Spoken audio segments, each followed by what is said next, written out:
lang mga cottage dito.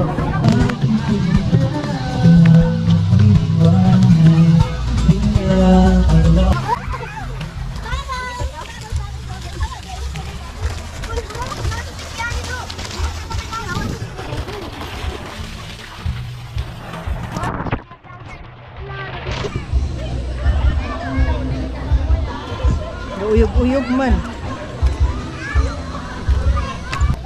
So, maligo na sa ani.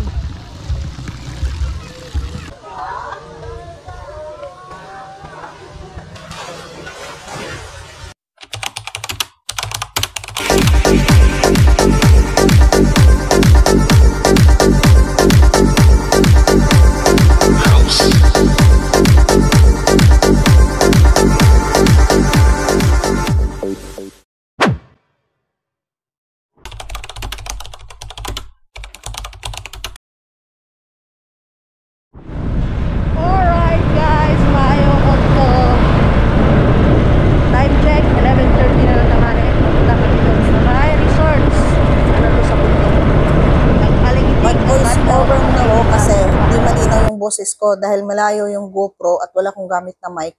So magyaw-yaw sa tani guys. So mikos-mikos na naman tayo ng Bisaya at Tagalog nito para magkaintindihan tayong lahat. Maliban na lang sa English. English. So as of now, nagtatravel pa kami. Andito pa kami sa may Kasisang, Malaybalay City. So dyan yung left side na yan. Papunta yan ng landing. Dito naman yung diretso pa Malaybalay City. So itong daan na to, diretso na to siya din, pa Cagayan de Oro. At dito kami nakatira sa may Kasisang, sa may isang subdivision. So biyahe muna kami guys at update ko kayo mamaya.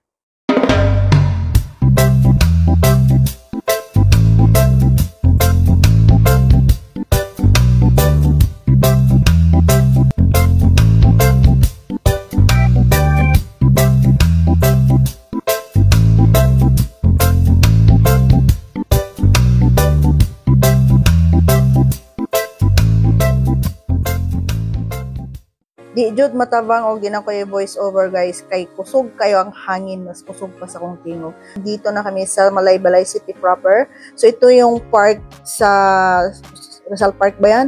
At sa gilid yan yung simbahan ng San Isidro Labrador. So ito na po yung syudad ng Malaybalay mismo. So yung malaking building na yan po ang Gaisano Mall. So matraffic na talaga dito banda. Ayan. Ganito ka-traffic mula mga alas 8 hanggang sa hapon na yan. Buti na lang may diversion road. Doon na dumadaan yung mga malalaking truck. Dito, yung bus lang ang dumadaan at saka yung mga pampasahero. So,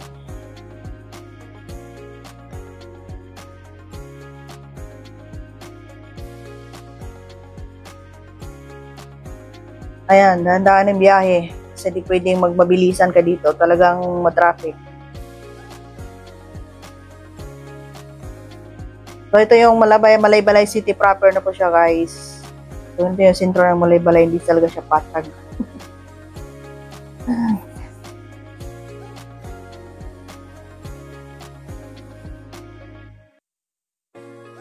So, katagal-tagal kong di nakauwi after 5 years. Wala pa rin nagbabago, ganun pa rin. Malaybalay pa rin. So, arcade yan dito sa right side. So, doon naman sa left side, andyan yung Jollibee. Katabi at andyan yung Chowking.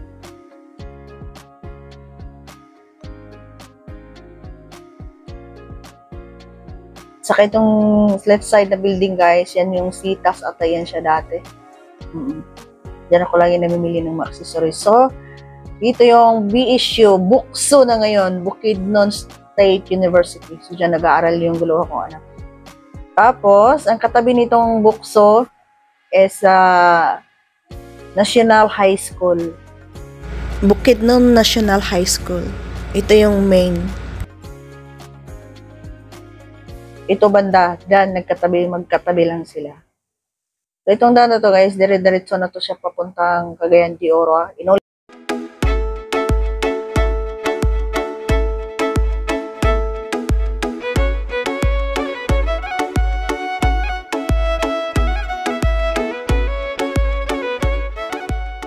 Nandito na kami sa Sompong.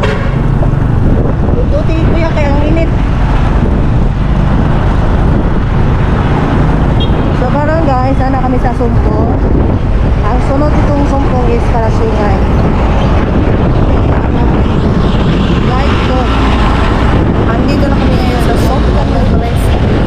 after nito, paglampas ng tulay is Kalasungay na.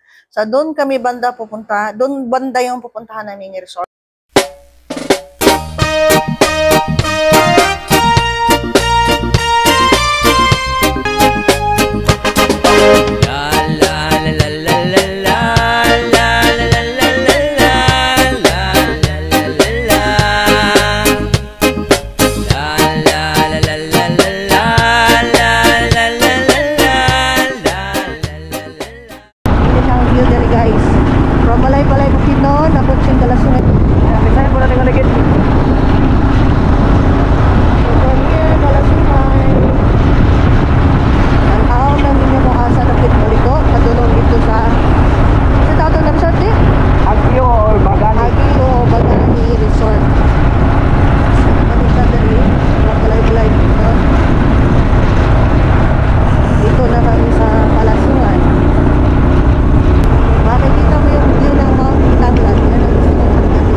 So guys, andito na kami sa Kalasungay at dito banda yung papasok na doon sa may resort.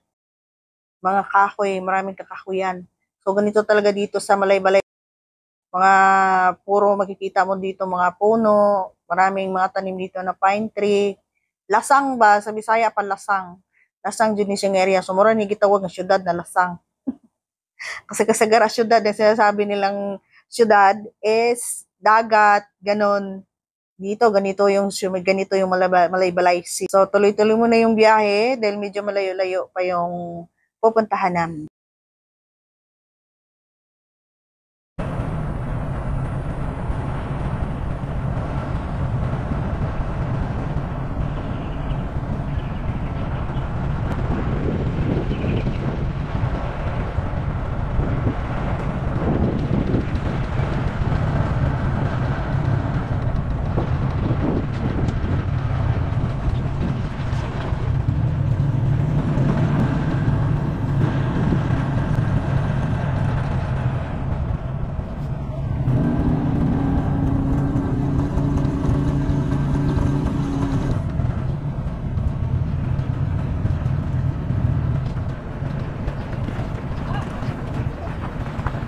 Mapapawaw ka talaga sa view dito. So ayan, ang gandang tingnan.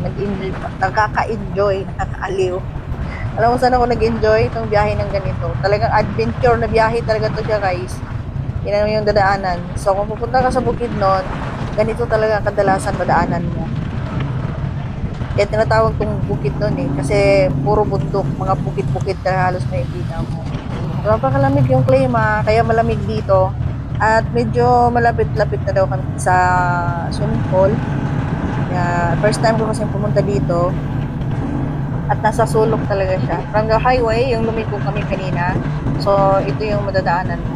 Hindi naman talaga ganun kalayo. Talagang super layo. Medyo pasok lang siya. Siguro na tayo man, siguro mga 10 minutes na siguro. Mga 15 minutes. So, parating na, malapit na.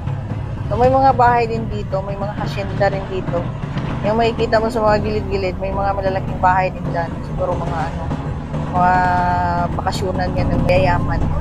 So at last, nakarating na kami. Ito na po yung resort na pupuntahan namin. Baguio. Pangalan niya. Ito yung entrance. At nakapasok na kami guys. So ganito siya. Kami guys, kasi tapos na kami magbayad ng entrance. 50 pesos per head siya. Tapos yung cottage, depende sa gaano kalaki. May na, nag-reserve yun na.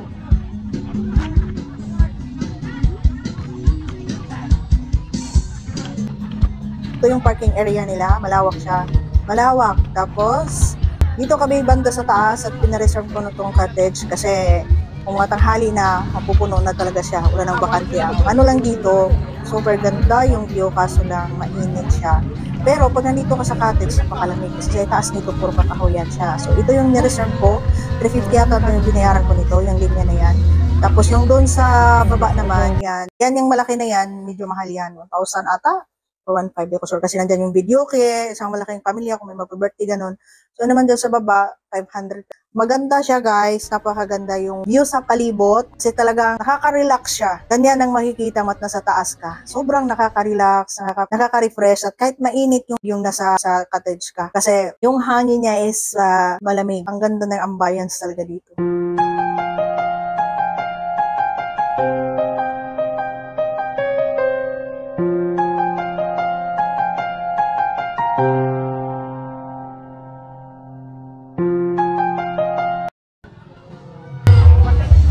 Mga kauban dari karon kaya sa mura na yung pinobring balon suman kabsa kani guys na ito kamote na isaging na paisda sa baon soft drinks ang purpose ng drinks nagpabuki pa yung mga taga-bukid. Titingnan natin dito sa baba kung ano yung view. So ganito yun galing sa taas. Ito yung mga hagdanan niya. Maganda paggagawa, maganda yung forma, maganda yung kumbaga naka-plaster siya, nindot yung plaster ba? Nindot kaya ang plaster sa swimming pool. Tapos ang view dire sa taas na kanang overview siya, yung mga cottage. Tapos makita mo sa baba yung mga swimming pool. Kaso lang talaga pag tanghali, mainit siya. Yun lang kasi walang mga puno. So malinis siya.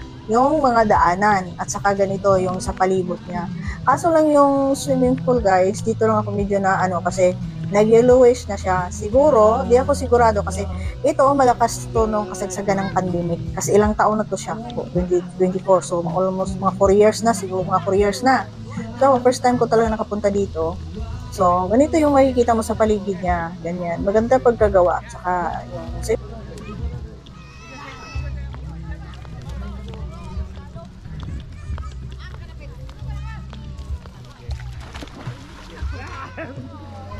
tatlo. Yun, yung pangbata. Yan, sa pambata yan dyan banda. Saka yung dito sa gilid, ito yung mga, yung medyo malalim-lalim. At yung isa doon na katabi nitong sa bata, malalim talaga siya. So, di ko lang alam kasi nung pagdating namin, yung tubig is medyo marumi na. Siguro laging nalilinis. O nagkataon lang na hindi siya malinis nung pagpunta namin kasi baka di pa schedule. So, kaya ganun siya. So, di ko alam sa iba kung nakapunta dito kung ganun din ba. Hindi kami masyadong naligo.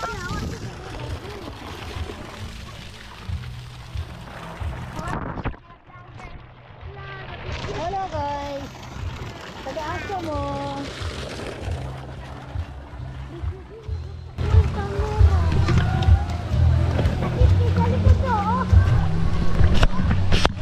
Latay-latay ta diri karon sa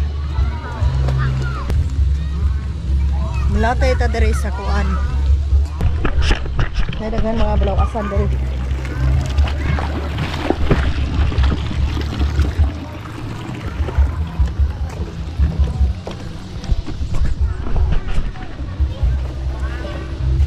Dito banda guys, may taytay or tulay na dadaanan mo kung papunta ka doon sa isang cottage na kubo.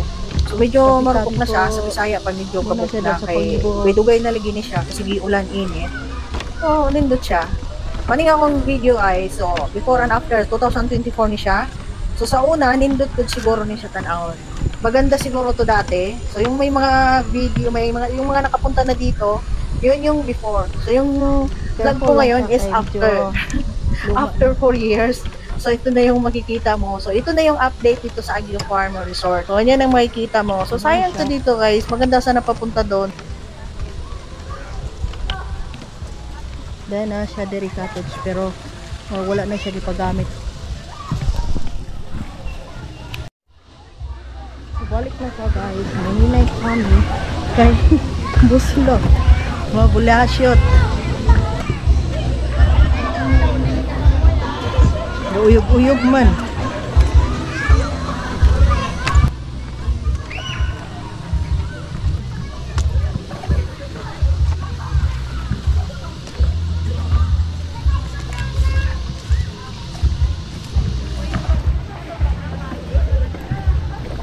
So maligo na ta ani.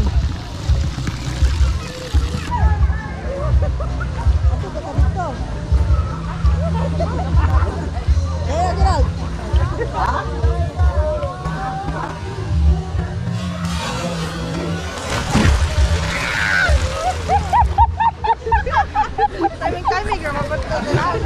Sila na napangos na magugod yan.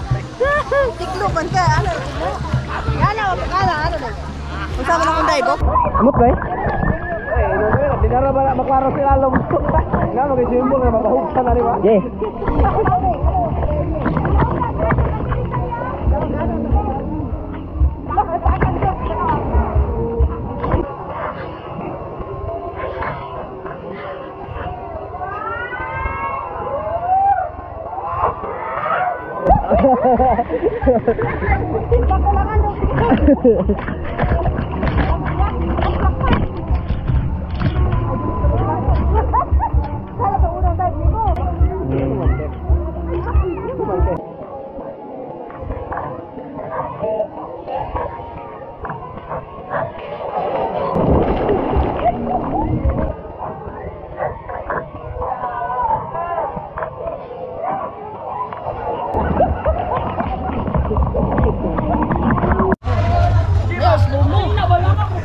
Dapat ito, dapat ang mag-video. Sige, doon ang baka. Sige, dali.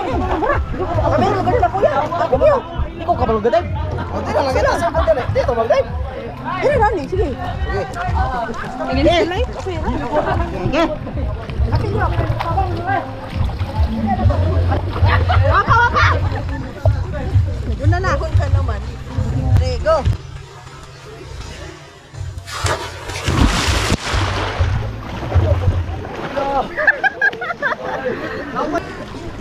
Ya, nanay. Ayama!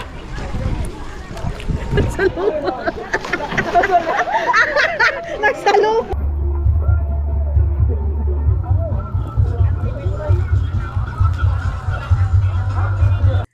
So now guys, ito yung tinatawag na ang saya-saya now, iyak-iyak later.